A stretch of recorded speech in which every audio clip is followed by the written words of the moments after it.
Hello and welcome. Oh, do you want to hit record? Oh, shit. We're doing it live, folks. We're doing it Recording live. in progress. We got it. We're recording. We good. Okay. Hello and welcome to the Nerdosphere. I'm one of your hosts, joined as always by the biggest palate this side of the Mississippi, COVID Bane Corbin. Hello, I'm drinking soju today. Soju is a Korean alcoholic beverage, and it's delicious. We're also joined by our bestiest best friend, Tim Jarin, the Mandalorian himself. I'm Tim. not drinking booze. I'm drinking Frosted Flakes milk. It's pretty tasty. It's probably better than your booze. That's a pretty bold statement to assume that that's better than my booze. Is Frosted Flakes in the S tier? It is for me. It's like maybe the goat tier. It's A tier. It gets Yeah, soggy too quick. The flavor's really good. It's got great cereal milk, but it gets soggy way too quick. I agree A with tier. that. It's probably, for me, it's like the Speed Racer of movies where I watch it endlessly, but I would never put it in a list of something that like I respect for cinema's sake. You can eat it any time. That's the thing. It's so universal, right? It's perfect. Yeah. Real quick, just we're gonna do a nerd tea on this, I know, but if you had to say the goat, the goat cereal, top of your head, go.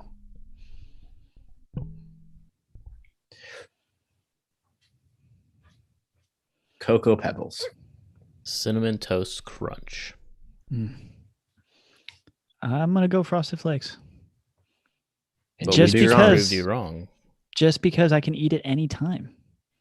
Anytime. Golden Grams is pretty close for me as well. Stop it.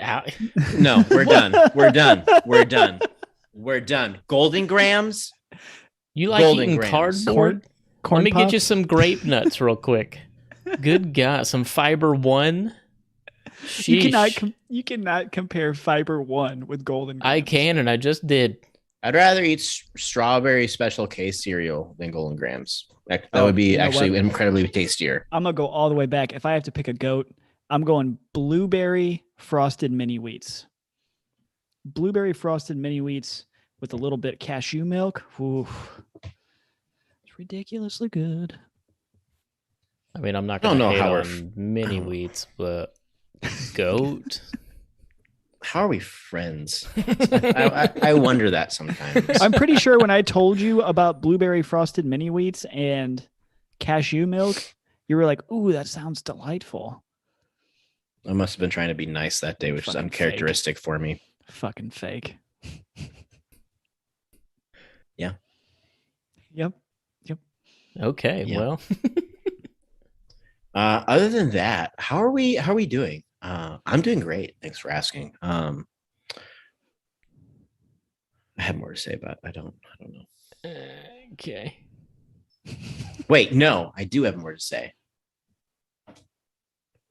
I have gone to 4 Targets to find the sweater that I really want, to no avail. And then I looked up online and it is out of stock. You know, like when you go to Target, you can toggle to the pick up in store and pick the store and it'll tell you if it's there. Yeah, it doesn't exist in 50 miles of here. And I guess that's my biggest critique of Target is there's not an actual Target website. It's all Target.com? There's definitely a Target website. I was on it today. But what you buy off of Target is totally tethered to what is at the stores near you. So there's not like a Target facility that just ships things to the United States. It's not. This is also not true because there have been many times where I've wanted to buy something at Target that was not in my store and I just ordered it and it was delivered. No. Like my Apple Watch is a very good example. That's false. Neither store had it, so I bought it online and it came 2 days later. All right. was like- I feel it like was like I magic. need to be the voice of reason here. Saying Target doesn't have a distribution center is Target.com. There's not a Target within 50 miles of me. I would have to drive 75 miles to get to Target. Let's see if I can order something. What should I order? Order a PlayStation controller. Here, I'll send you exactly what I want.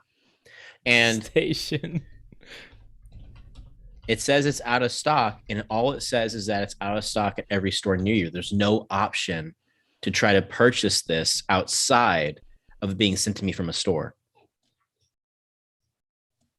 Okay, I don't know I'm what gonna to tell select you. the red DualSense controller. I gotta tell you that I was at Target and they had a hoodie I really liked, just a very plain, basic maroon hoodie, Mm-hmm. and they didn't have my size, so I ordered it on Target.com and it was mailed to me. $75. What the fuck? Yeah, they're expensive, dude. I can pick it up in Cape Girardeau tomorrow, or I can ship it to my home. Yeah, but shipping to you from that Cape Girardeau store. No, it is not. It is. I don't think so. That is the absolute most. So you think the people in the Target store? So you're They're telling running me it to a FedEx or you're a telling me USPS? this sweater that some people are buying. Sweater. I texted you. I texted you guys the exact sweater that I want.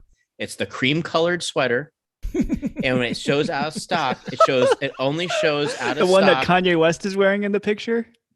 What? There's no Kanye West in this pit photo. The That I picture- sent you. Oh, that dude looks totally like Kanye West. The picture on the thumbnail is 100% Kanye West. You can't see that. No. But it's the cream colored sweater. It's out of stock. And all it says is out of stock in stores near you. And there's no option to try to buy it It's from sold Target out. itself. I mean, it might be It is sold out. That's the problem. It is just sold out. Jesus. like, kind of like how you can't buy a PlayStation anywhere. Sometimes things just they're just sold out, It man. literally just has a giant sold out. You think people at Target are going and picking stuff off the shelf, putting Hold it on, in a man. box, and I gotta go mailing to- it to you? I got to go to the post office and mail this to my good friend Clayton That ain't in happening. a different fucking state. That ain't happening, bro. Oh, shit. That was good, though. I appreciate the humor there. So this morning, getting the kids ready for school. Yeah. And my youngest son, Finn, gets done eating his breakfast and he's like kind of standing, walking around. I go, Finn, go brush your teeth. And he just kind of looks at me and then I do some other stuff and I look back and he's still not going. And I said, Finn, what are you doing? And he kind of stares and he looks at me and goes, Dad, I'm already dressed. I said, that's not what I asked you to do. Go brush your teeth. He says, oh. And then goes and brushes his teeth. I thought he was going to say, I clearly can't brush my teeth now that I'm already dressed, Dad. Come on. Come on. Very funny. Ooh, Jesse told me a really creepy story the other day when we were out to dinner before the My Hero movie. Which if you are interested in the My Hero movie, Anime Ultras episode this week is reviewing that, and we do a spoiler-free version as well. So go check that out. But I was telling him about how we did our spooky stories at the campfire episode of Nerd Tea that we released to the public for free, and he was like, "Oh, I got a creepy story of my own," and I was like, "Oh, what is it?" And he basically was saying that he and his girlfriend were house sitting this like really rich person in the St. Louis area, and it was basically kind of like this mansion, kind of like really tucked away in the woods a little bit. And they've done it before numerous times, so it's just like easy money. They just go there, stay the weekend, and they can leave. And he said he prefaces by saying how his dad, when they were growing up, would always talk about these like moments where he felt like God was speaking to him specifically about like, you need to get out of this situation and you need to remove yourself. And without hesitation, he just felt like that urge was too powerful and he just listened to it and he left whatever he was doing. And Jesse was saying that, be quiet, Rams. Jesse was saying that, he's kind of jealous. He's never experienced something like that before. And so this story is a similar sensation where he said he was asleep with him and Alyssa, and he just woke up. It was like 1 a.m. and he just jolted up. And he said he could not describe it. It was just this gut feeling that he knew someone was in the house. and he the master bedroom is really big, and he had to like really quietly move across the room, lock the door, and he called his dad immediately and said, "Hey, I need you to grab your gun, and I need you to come pick us up right now." And the dad like kind of questioned it at first, but then was like, "I'll be right there." And Jesse said that they left, and the only thing they could really discern is that there was a car parked near the home. And again, this place is so kind of like out of the way that's unusual. But they never got like confirmation there was someone in the house. They went back the next morning. He grabbed his car and never did that again. But he said it's really hard to explain, but he 100% felt like there was someone in the home, and if they did not leave, something was going to happen. And I was like, I've never experienced that before. That's crazy. Why didn't he call 911? Probably sounds crazy. Call 911. Huh? I don't know. I'm not Jesse. I'm not here to defend him or justify his actions. I'm just telling you the brought story. The story. You give me answers. I can't say I've ever had that experience. I have had times where we've been asleep and our alarm goes off. We have a Ring alarm, and sometimes the contact sensor gets screwed up on the door and the alarm goes off, and it's always terrifying. I roll out of the bed, pull my gun out, feel like a badass, kicking doors in, looking for somebody, and ultimately it's never anything, which is good. But yeah, I've never had like that out of body experience where I felt something like that. Yeah, I've had that happen a few times where Alexa, like in the middle of the night, is like, motion detected at the front porch. What? What do you mean? Blah, blah, blah, blah, blah. Who's out there? It's probably that census guy coming back. Yeah, that fucking creepo. Jesus Christ. All right, well, if you didn't know, this is the Nerdosphere. We're a podcast that discusses everything from the big screen to the small screen and anything in between, whether it be movies, a show, a book, or a music. If you can nerd out about it, we're going to talk about it. And tonight, we're going to be talking about how stacked the rest of this year is. We have officially gotten past Spooktober, and we are into November and Christmas time. And guess what? What? There's a lot of content coming out. A lot of good, for some treats. Good content. There's a kind of too much. There is almost too much. Yeah. Yeah. What I feel like we have, this is the culmination of COVID and everything being delayed. And I don't know what the thought process was. If it was the studio saying, we've got to get these big properties out by the end of the year for tax reasons, or I don't know. But we literally have a major release or multiple major releases pretty much every weekend for the rest of the year. Like, it's going to be impossible to keep up. So you're going to have to really prioritize, like, hey, what are the things that I really want to watch first? Because it is overwhelming. But when you take a step back, this might be like the best 2 months we've ever had. Like, it is crazy how much content's coming out. And the best part, almost all of it's coming to streaming. So there's only a couple of things that you really need to feel obligated to go to a movie theater for, I think. Is Ghostbusters going to streaming? As of right now, it has not been announced that it's going to do same day to streaming. Okay. So I don't know if that's going to follow the same path of Halloween Kills and we get a little closer to release date and it drops on Paramount Plus or Peacock or whatever network it does. That's one I feel like you got to go to theaters for, though. Oh, yeah. Mm-hmm. That's definitely one.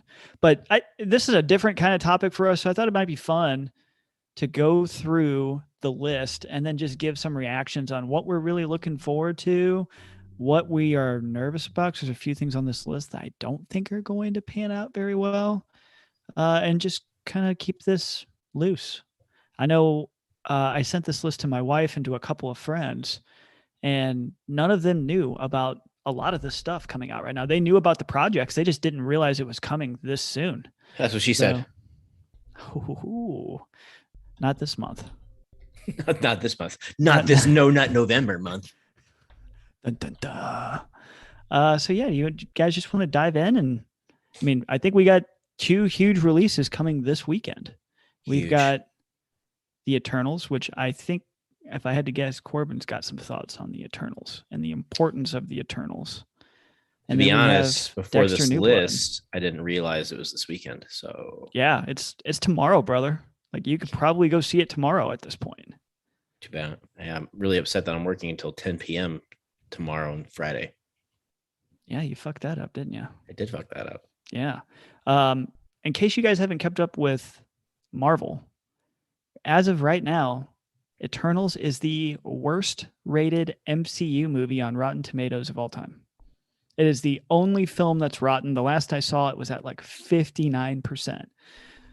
So the critics aren't loving it. I don't know how much stock I put into that. I think critics in general usually aren't super warm to most superhero movies, but I think that is noteworthy that at this juncture, people are saying the Eternals is a massive letdown. It's hard. It's hard for me to like sift through that information because it seems like the Eternals is the most unlike Marvel movie of any of the Marvel movies. And for me, that's a good thing. I think it's important that Marvel takes risks to break out of their like cookie cutter formula. Like this movie has a sex scene. It's definitely the most diverse cast we've ever had. Mm-hmm.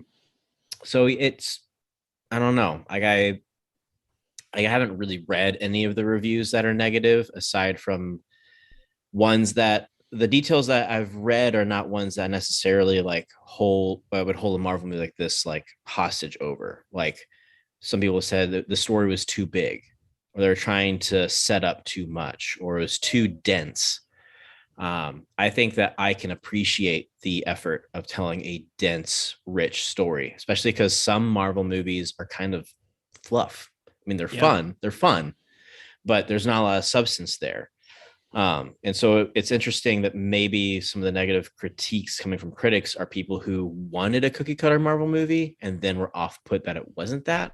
But also, like, I think that if you've been paying attention to the marketing, that shouldn't be a surprise. Yeah, no, I agree. I mean, like, it's very clear that this is a very different type of Marvel movie. And I actually think that's why Marvel was so intentional in picking a cast of recognizable talent. When you think about most MCU movies, it starts with the bulk of the cast being relatively unknown or fringe players, and they've been built up to something else. And you look at the cast of the Eternals, and it's like pretty big star after big star after big star. So I think that was intentional. I think it's because it's a dense story, and you need polished, well-known actors to pull that kind of story off out of the gate. Yeah. And I will say a narrative that I don't buy into. Maybe it's an ignorant perspective. I'll own that if that's the case. But there are some people who believe that it's being reviewed by critics because of its diverse cast. And like I remember when Captain Marvel was coming out, Brie Larson was saying that like 60 to 70% of movie reviewers are white men. So if a movie comes out that is not for that demographic, of course, they're not going to appreciate it more than who the representation is for. But also, like my pushback on that is movie critiques like are left leaning almost all the time. Like bold, artistic Hollywood movies are always critically acclaimed, even if the movie's not good. Yeah, because of the message being sold. those comments I think were mostly geared towards audience reviews because actual critic reviews aren't that way. Yeah, well, so that's what I'm saying is that like it's rotten right now because of critics. It'll be interesting to see what the audience reviews are, and maybe there could be an argument that maybe there are just some like basement dweller Marvel purists that are just like, that's not for me, I hate this movie, and maybe didn't even see the movie. But when we're looking at the critics specifically, I don't think that argument holds up. Yeah, I mean, I'm clicking on it to look at, you can look at all the reviewers, and it's not a bunch of white men that I can tell. So I think a comment that Corbin has been making since our Marvel podcast that we did, Marvel Watchers, is that we are in the phase where if you do not keep up with what's happening on Disney Plus, you are going to get left behind. And I feel like what we've had so far this year from Disney Plus in the Marvel realm has been geared towards prepping people for these huge, vastly different stories than what we've gotten. So if you've kept up with Disney and if you've enjoyed everything on Disney Plus, I would be shocked if you didn't walk away from the Eternals enjoying it. I feel like if you've largely ignored what's been happening on Disney Plus, a huge epic story that's very dense would be a turnoff to you because we just historically don't get that in the MCU. But I feel like Marvel and Disney have done a great job of prepping you for that type of movie through what we've gotten in Disney Plus. I agree. All right. We're not going to go and spend this much time on everything on here, but I would be super disappointed in myself if I didn't pause and talk about Dexter New Blood, which on this list, as crazy as this is, for the next 2 months, I think I'm most excited for Dexter, it's crazy because we've got huge things coming out. We've got The Matrix. We've got Spider-Man No Way Home. We have Hawkeye. I could just keep going. We have the Wheel of Time. We have huge things coming out, but Dexter's always a place that's near and dear to my heart. If you've listened to this podcast for the past 2 years since I've been on it, you know that we've talked about Dexter quite a bit. And I think Dexter New Blood's going to knock it out of the park. I am very confident at this point that we're going to get a Dexter story that's worth telling. It's going to be very different than the Dexter stories that we've gotten. Michael C. Hall has been pretty transparent in a lot of recent interviews talking about what to expect in this upcoming season. And there's some significantly different ways of telling the story. But I think it's going to knock it out of the park. And Showtime desperately needs it to knock it out of the park because it feels like their properties are largely dead. It feels like when Dexter left, pretty much most of the appeal for getting anything on Showtime left. So how are you guys feeling about Dexter? Are you guys excited? Do you think it's going to be a disappointment? Where are you landing? I am Dexter, whelmed. You said you're overwhelmed? I'm whelmed. You're Just whelmed. Whelmed. Still means excited, just not overtly excited. Yep. Yes. Yes. For me, Dexter New Blood was a show where I was like, it couldn't be any worse than the finale. So give it to me and let's see what it is. To the more promotional material I see it, I am more excited for this than I was for seasons when I was in the thick of it. Like I love the scenery change. I love the concept. And Tim, we kind of talked about this on Red Dead the other night of this kind of like basically someone who like breaks her sobriety and like falls off the wagon. And it's like the addiction is twofold. And that definitely seems to be the case with this Dark Passenger, that he has been able to subside it and he's fallen off the wagon. And it now is harder to control than ever before. So it's taking Dexter in new areas, which I think probably was the most challenging thing when trying to approach this show to make it engaging. So I'm very excited to see what they do. Yeah, Michael C. Hall in recent interviews, and I would call this spoiler light material. If you've watched the trailers, none of this should be shocking to you. But going back to what you said, Michael C. Hall said, we pick up, this is real time, so it's 7-8 years since the finale, and Dexter has not been killing. The Dark Passenger is not with him, guiding him at this point.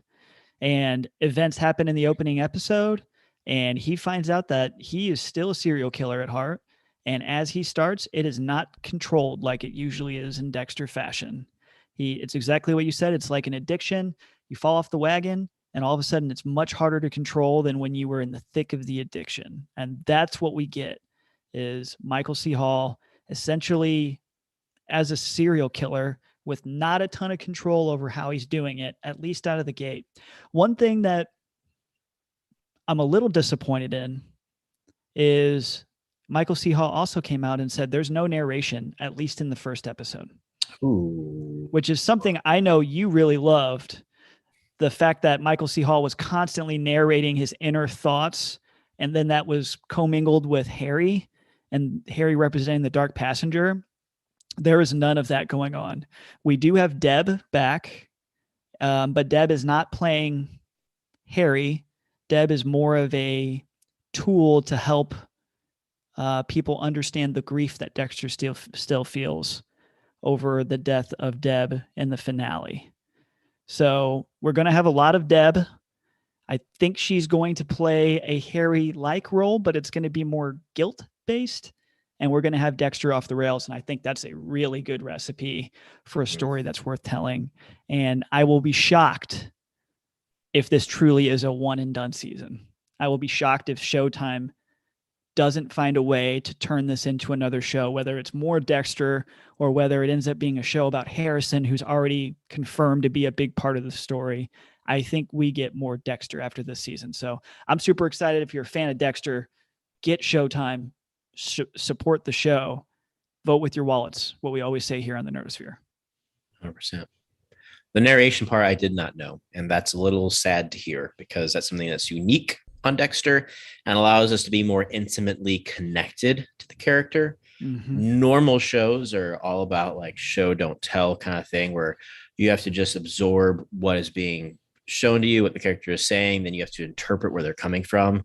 Dexter kind of took that and threw it out the window and was like, there's no interpretation. You're going to know exactly what Dexter is thinking.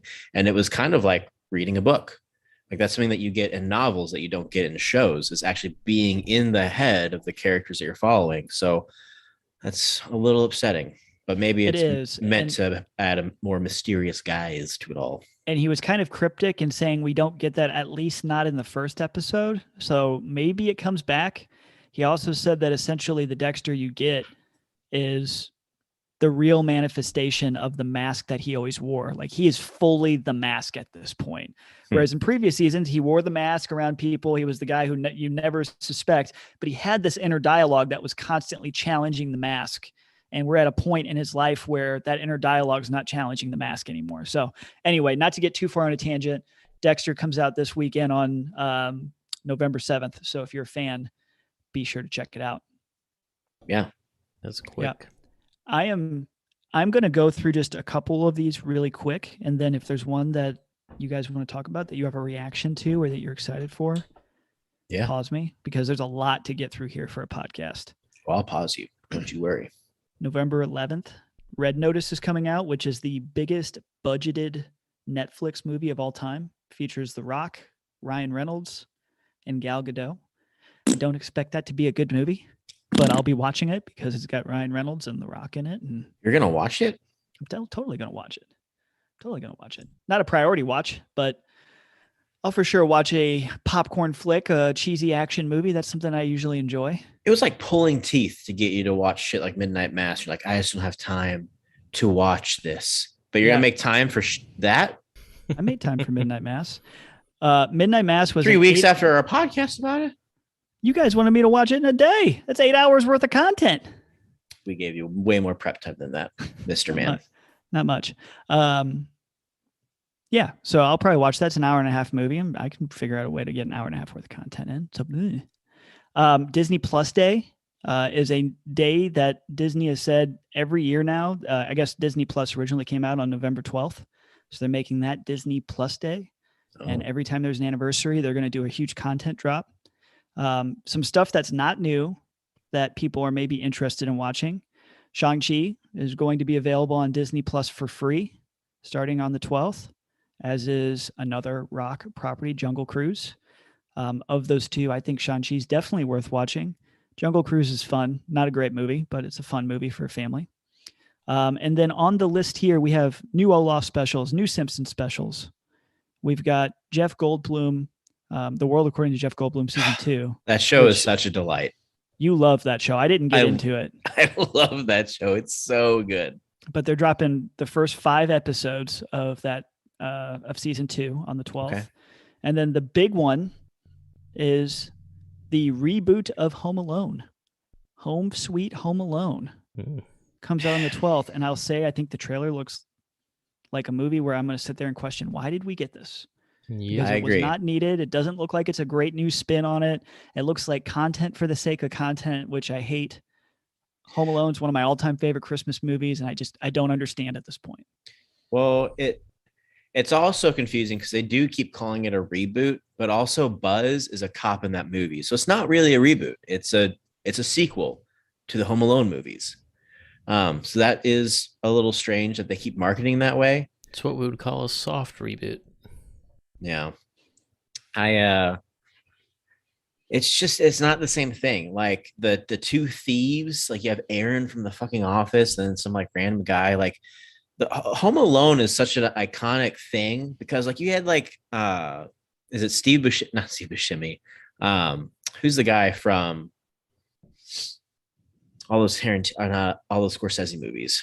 Joe Pesci? Marv. Joe Pesci, thank you. I mean, you had Joe Pesci in a family-friendly movie. Like there was so much like oddity happening in that movie, not to mention that it was written by John Hughes. But like, if you're not going to take care of all of that sacred stuff, it is just a cash grab. Like it feels like fucking Home Alone 3 and Home Alone 4, except they're put more money into it. Like I would if we're going to get a Home Alone sequel, I would much rather it be like literally get Macaulay Culkin back because he's acting again, and maybe it be about his son or something if you're going to do something. But this is very strange to me.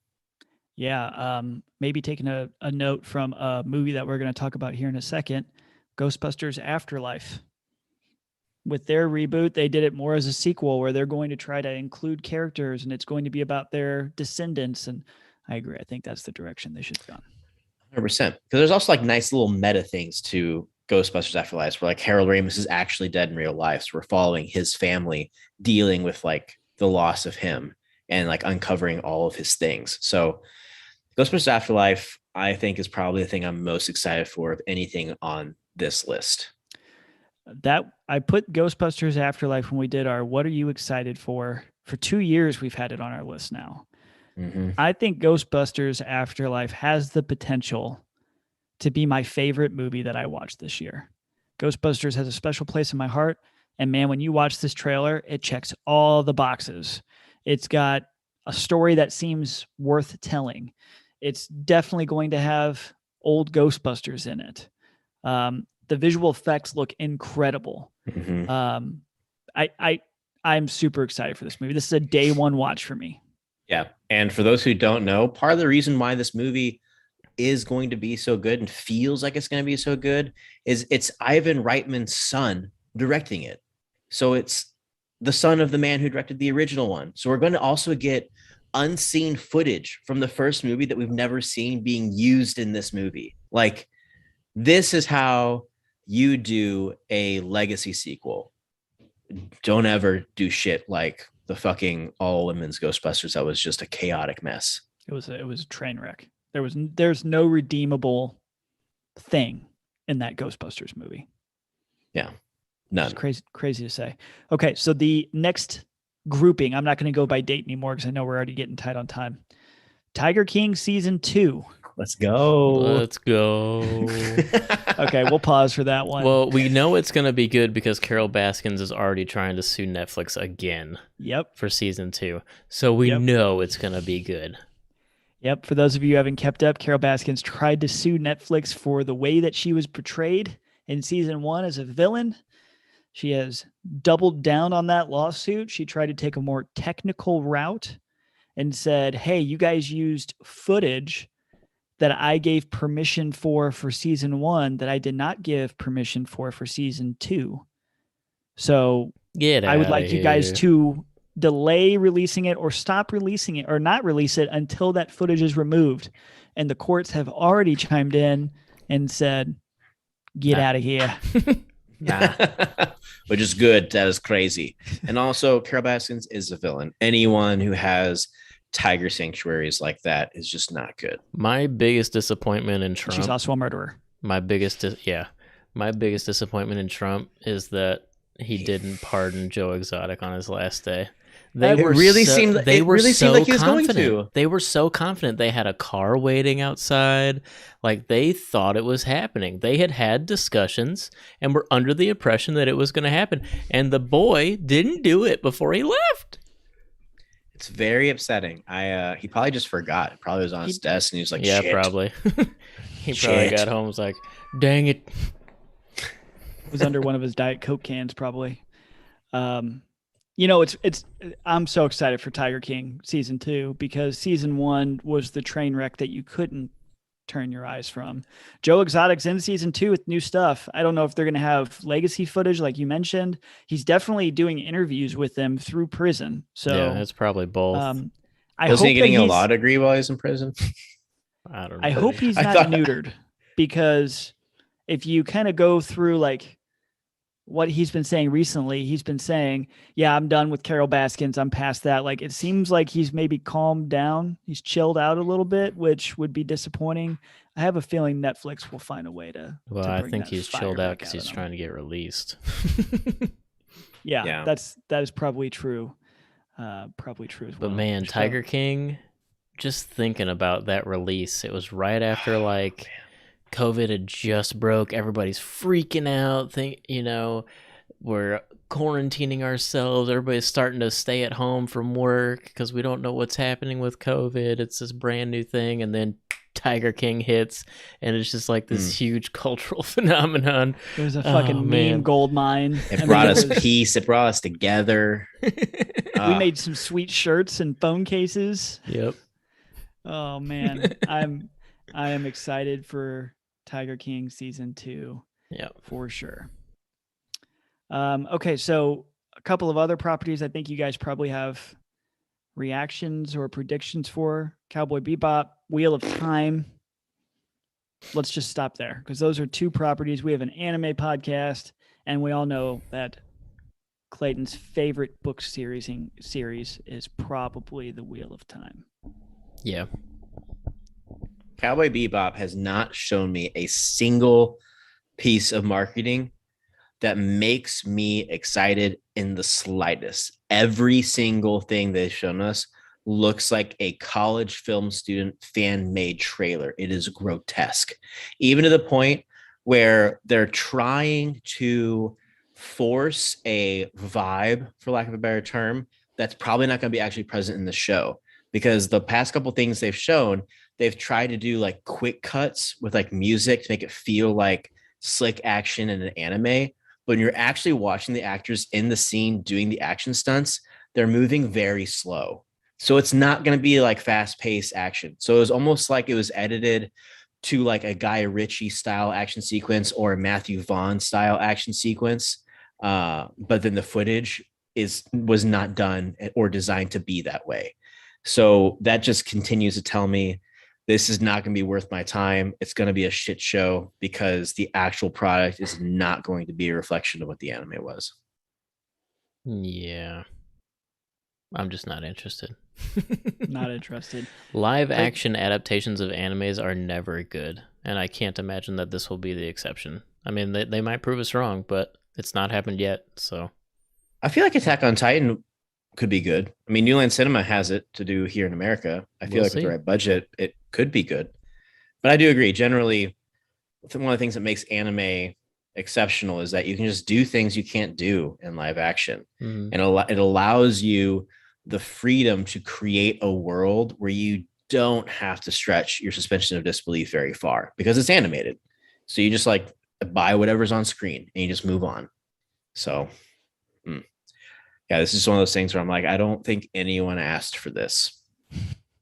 I think you're right. I have yet to hear somebody be excited for this, which is shocking because it's, maybe on the, man, this is coming from somebody who doesn't watch anime, but it's maybe on the Mount Rushmore of American favorites for anime. I feel like Cowboy Bebop, at least for a long time, was like, it was up there. It is a very beloved anime, especially the theme in song America. alone is highly regarded, and even like jazz people It was one of the and old musicians. school animes that like kind of started Toonami's anime block, and a lot of millennials grew up watching like Cowboy Bebop and Trigun, and it just holds a special place in a lot of people's hearts. So, Yeah. Speaking of special place in hearts, Wheel of Time. Are you getting excited for it yet? Amazon spent a lot of money on it. I feel like the first trailer looked really good. I also feel like maybe you're worried. I want to be so excited. And the actual trailer does look good, but there's just too much about it that's not book accurate. Especially when and I'm not going to go too far into it. I think that me and Jesse, one of the other hosts, he's on Anime Ultra, he's been on this podcast a few times, are actually going to do a Wheel of Time podcast. So kind of hint for that. Be on the lookout for that in the next week. We'll probably do one in the next week talking about what we think or what we expect as far as what's coming, and then we'll watch the show and see what happens. But it's been a long time coming. I've followed the showrunner Rafe Judkin, who was on Survivor. Was he really? Yeah, he's one of the guys. I think he's a winner on Survivor. But then he got into show running, and he's a lifelong fan of Wheel of Time, and this is like a dream project for him. And I've been following him as the project went from like scraping by to find like a studio to now it's like this huge giant budget project on Amazon. But there's just little things that are... Robert Jordan is an extremely descriptive author, especially when it comes to scenery and clothing. He is very detailed so that your mind paints an exact picture of something. And whoever is the set designer and costume designer of this show did not read the books. And because what we're seeing on screen is so inaccurate, it makes me think that either Rafe isn't as dedicated a fan as he says he is, or he's not as in control as maybe he should be as a showrunner. So I'm worried. Like he spent a lot of time touting his writing team and how like dedicated they were, and how like we hired this lady and she's got an Eye of the World copy that's like beaten to hell because she's read it so many times, and it's underlined with all this stuff. And it's like, well, none of that really matters if like the team that brings visually the world to life isn't on that same level. So That's fair. I am very, very worried. Very worried. Especially, and I brought it up in the Dune podcast, especially after seeing Dune come to life, a property come to life by somebody who truly loves it. Like, it is perfect as far as visuals go. Like, it is Dune the book from the page to the screen. And Wheel of Time is not that. It's not. So this is a good litmus test for you with your level of hype. Tiger King season 2 and the Wheel of Time release within 2 days of each other. Mm-hmm. Let's assume that you sit down for the first time to watch something after a crazy week on November 19th. Are you watching Tiger King or are you watching Wheel of Time first? I mean, Tiger King comes out a couple days before, so I'll probably have already watched it. Let's assume it comes the same day. If it was the same day, probably Wheel of Time. Wheel of Time. I'm too curious. Like, I love Wheel of Time, and I want to love it, but the look of it is just wrong right now. It's just wrong. Well, something that I want to pick your brain, because I don't know how much opportunity Tim and I will have to pick your brain on this, because we're not going to be a part of a weekly review of this show.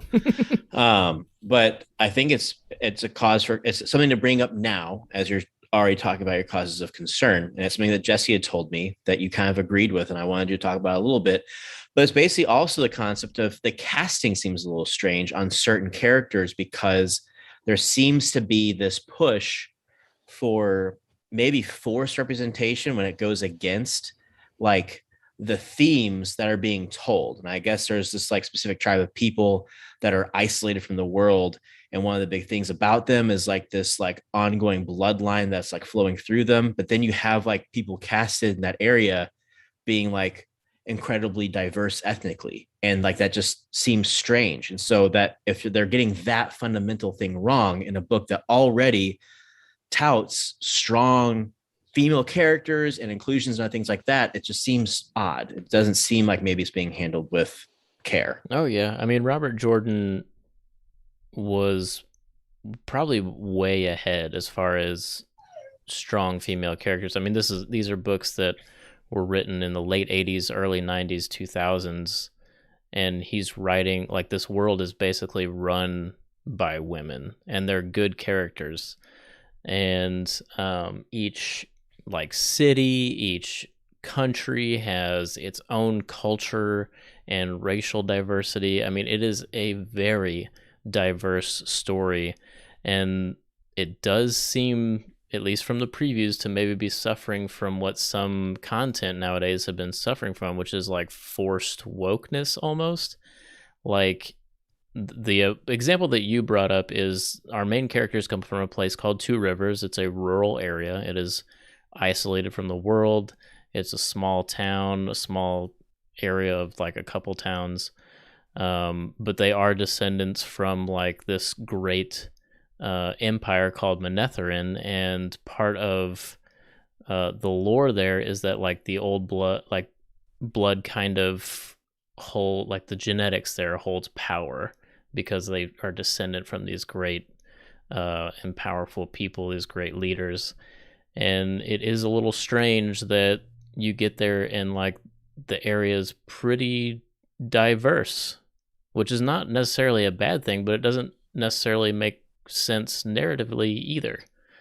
So yeah, I don't know. And then one thing I brought up is like the Aes Sedai. There's a picture of the red Aes Sedai, and there's one of them who's wearing a hijab, which is fine, but Muslims don't exist in this world. It's a fantasy world. So that it's immediately not like Dune, where it's our future. Right. It immediately takes me out. And it immediately makes me wonder, okay, so what are we trying to accomplish here? So I don't know. It's just when I go to a story like Lord of the Rings or Wheel of Time, I'm going to a different place.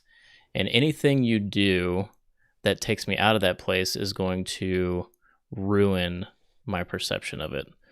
So I don't know. Like, I'm all for casting the best person for the job and stuff, but it's like you take on a property that is all about strong female characters, strong diversity, strong cultural differences, and I feel like there is like this underlying push of we have to be even more diverse.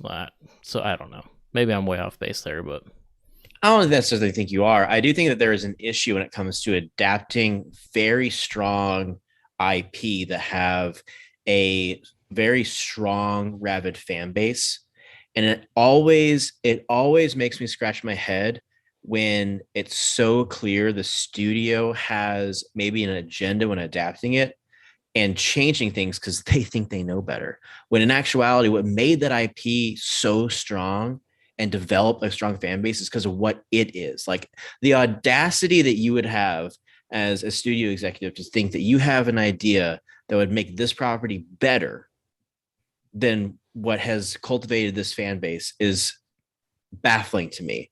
And then sometimes the idea of like, well, we're not making this for the fan base. We're making this for the large majority. Well, it's the fan base that's going to make it a success. So if you're alienating them, what are you doing? Yeah. So anyways, I will say the marketing for the Wheel of Time has been non-existent. We have a trailer, but I don't see anything on TV. I haven't seen any ads for it outside of me intentionally looking for the Wheel of Time trailer. So that's a little bit of a red flag as well, that they've spent this much money on a show. And well, the most of what I've seen from them is on Twitter. Yeah. But even the trailer, I'm like, I watch it. I'm someone who hasn't read the books and stuff. And I watch the trailer and I'm like, I don't know what I'm watching. You know what I mean? Like, and the 19th, I mean, that's fucking soon. Yep. That's soon Quick. for this not to be getting a ton of advertisements on it for sure. Okay, I'm going to sprint because I know we are over time here. We're going to talk a lot. I'm sure we're going to talk about the December releases a ton as they come out. But just to mix them up in an unconventional way, here are the major shows coming out in December. We've got Hawkeye dropping on December 1st. We have season 2 of The Witcher coming out on December 17th on Netflix. We have The Book of Boba Fett coming out on December 29th, and we have Cobra Kai season 4. You would include that in highly anticipated shows coming out on New Year's Eve. Yeah, because I'm highly anticipating it, baby. So that's Jesse. That's a huge list of shows right there. And I mean, for me, the one that jumps out is definitely The Book of Boba Fett. Mm-hmm. I can't get enough of the Star Wars live action universe on Disney Plus. Like, I want to consume it all right now. I can't wait for Ahsoka. I can't wait for season 3 of The Mandalorian. I can't wait for Obi-Wan, and I definitely can't wait for The Book of Boba Fett.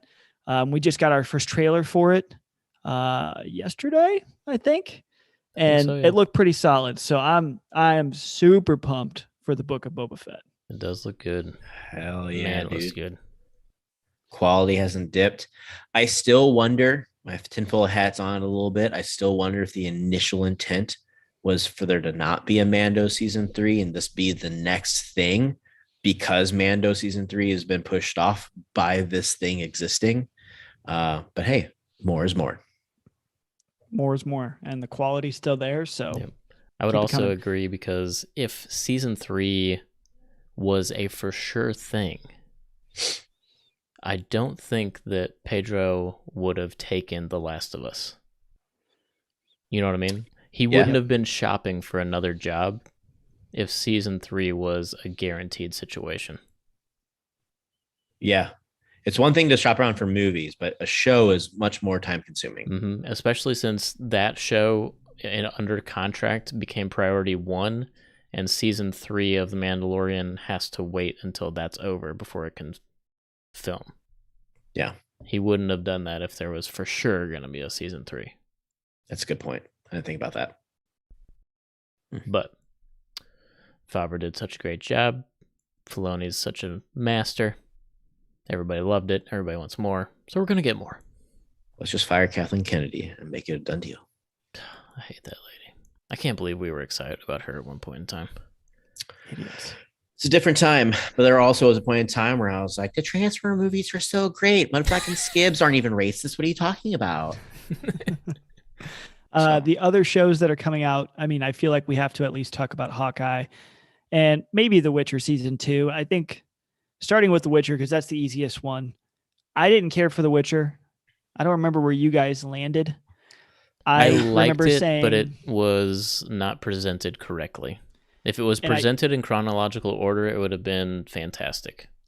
I think I agree. That's what I had left as my final point when we did our Witcher overview, which you guys should probably listen to that podcast, everybody listening to this, before season 2, because it's a really good recap of the season. The way that it ended left me ready for more, so I'm definitely going to be watching season 2 of The Witcher. But Hawkeye, I think Hawkeye has the potential to be really fucking good. Yeah. For me, the reason why Hawkeye is probably going to be so good is because of any of the Disney Plus shows. This one actually is based off of shit.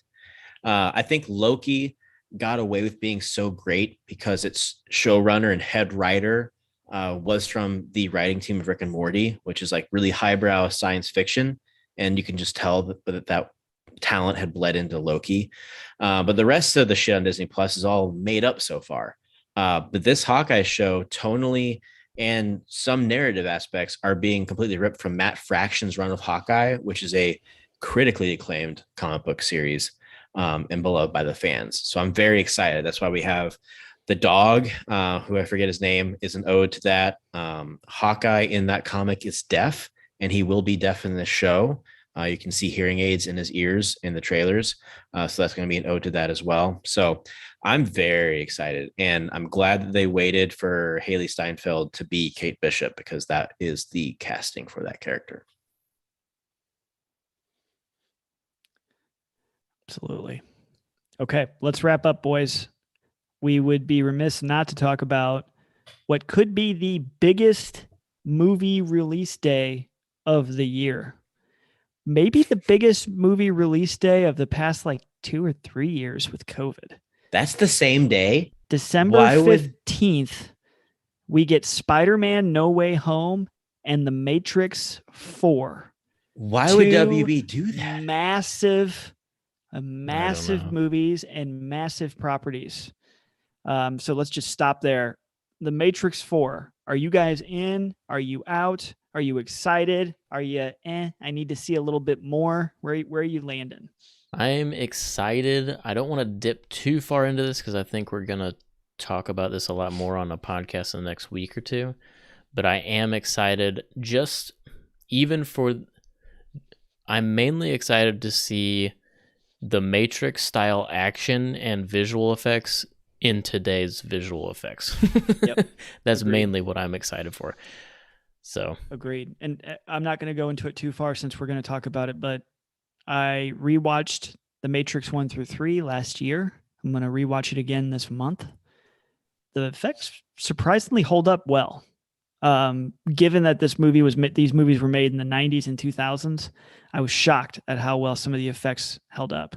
So add in today's technology and it could be a beautiful movie. My only hesitation with The Matrix 4 is that I have a fear that whatever Lana Wachowski has to say that she wants to express tonally or thematically in this movie maybe needed to be its own thing. I get this really weird vibe that she's not telling a Matrix story that needed to be told. She has a story she wants to tell and is using the Matrix platform and IP to do so. That's the vibe I get, and it's rubbing me the wrong way a little bit. But that could be not accurate. Like I said, just my feeling. And then Spider-Man No Way Home, probably the biggest movie release of the year. Definitely the most anticipated movie of the year. At this juncture, it looks like it definitely could be our last Spider-Man movie inside of the MCU. I know there's a lot of people saying Disney's going to find a way, but for all intents and purposes, it's being marketed as Endgame for Spider-Man and has the potential to be absolutely bonkers. Well, we have as much confirmation as you could possibly get that Toby and Andrew are in it. Yep. Mm-hmm. I think we can almost guarantee on the same vein that Charlie Cox is going to be in it. We've got, I mean, the trailer for it broke records as far as how many people watched it. I would not be surprised. Spider-Man is the biggest superhero property ever. To exist. By leaps and bounds. He sells more merchandise than Batman and Superman combined. And basically what I'm saying is in-game sales better watch out if this movie delivers. If it delivers. If the opening weekend is going to be massive, guaranteed. And if it succeeds, if everybody walks out of that theater saying, holy shit, this is amazing, it's going to set some records. It's definitely, there's no doubt in my mind it's going to set a new COVID record.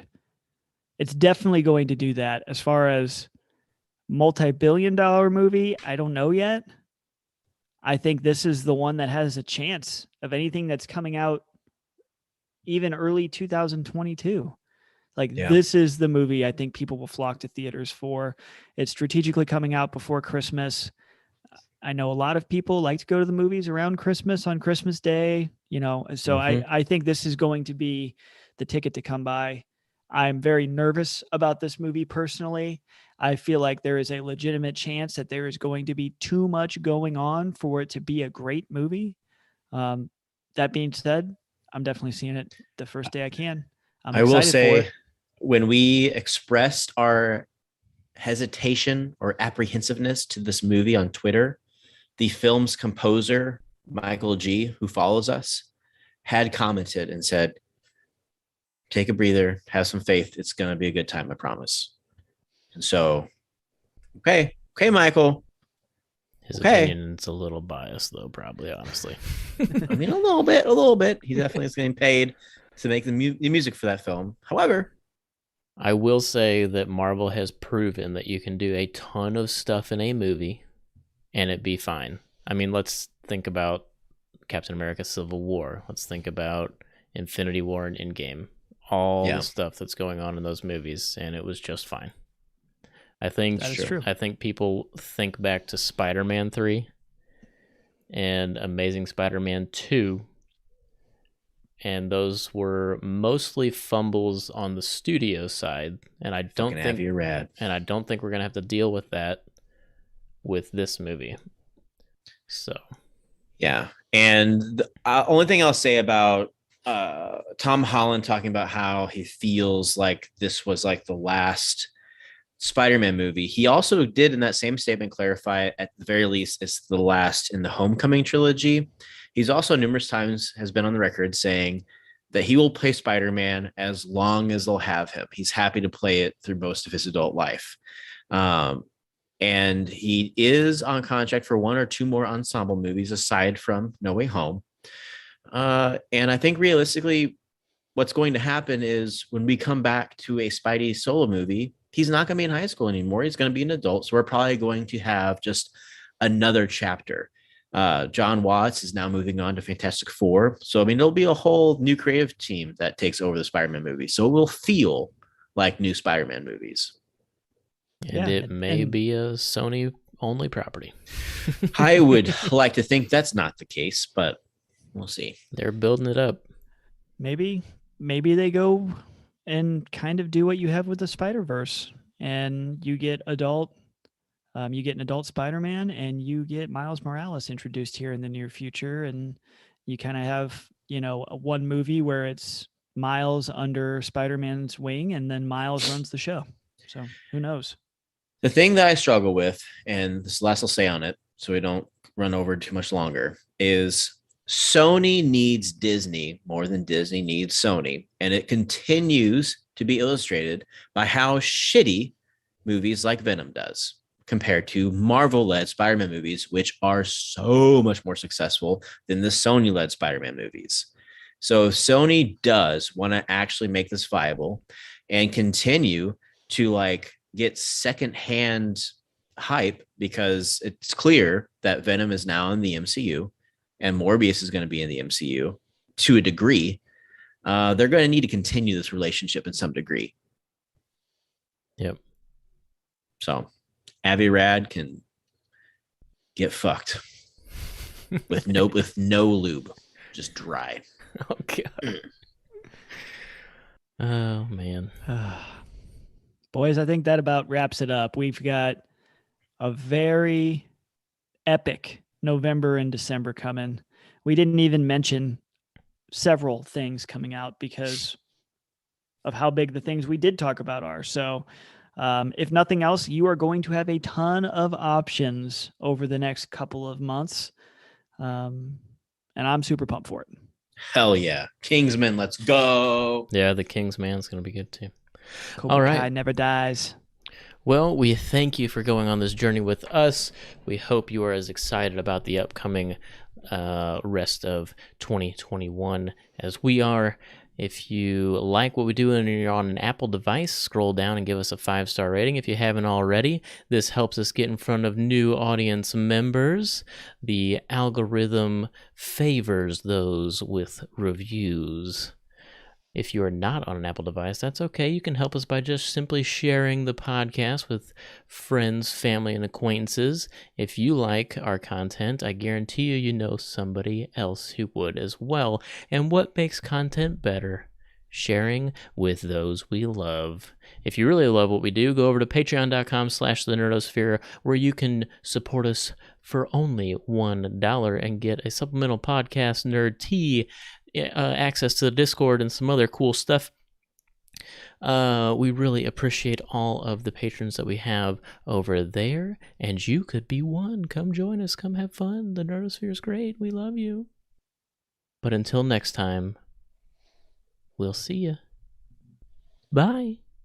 See ya. Toodaloo.